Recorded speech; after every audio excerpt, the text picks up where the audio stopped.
Donc nous avons fait beaucoup de choses cette année à travers différentes formations dans divers domaines entrepreneuriaux. Ce qui a impacté plusieurs étudiants.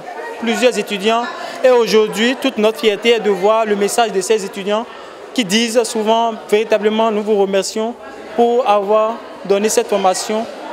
Puisqu'il y a des gens qui ont fini, mais qui sont toujours errants, qui n'ont pas une activité, qui sont toujours à la charge des parents.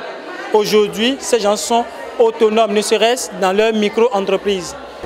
Il faut s'imposer par le travail. Ce n'est que par le travail que fait ce groupe que les gens, les jeunes vont suivre, par les ans vont venir vers eux. Il faut qu'ils managent, qu'ils développent leurs activités, qu'ils donnent la preuve, un peu comme on l'a vu maintenant où ils ont formé des gens qui ont pu créer. C'est déjà formidable. En termes d'entreprise, la création de richesse passe par l'entrepreneuriat.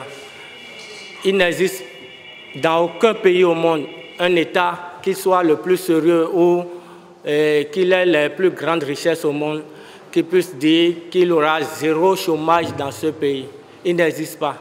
Donc, le chômage est battu que par l'entrepreneuriat. Chacun de nous ici doit savoir faire quelque chose.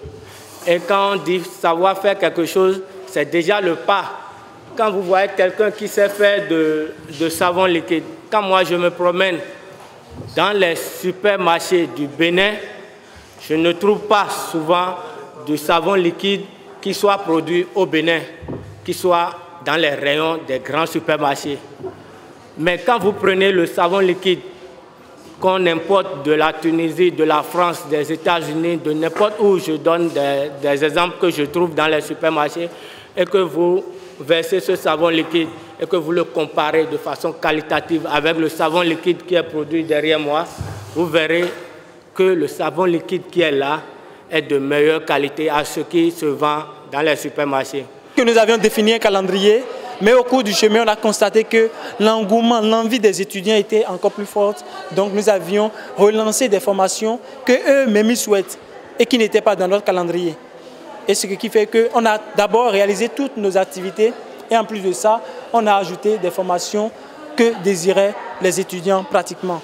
Et ce qui est intéressant, c'est que dans notre plan, nous n'avions pas un projet d'aller dans les autres universités. Mais cette année, facilement, on s'est retrouvé à Djara et on a formé avec la collaboration des doyens de ces facultés, on a formé des étudiants d'Adjara, des étudiants de l'UNS, des étudiants de INGEPS.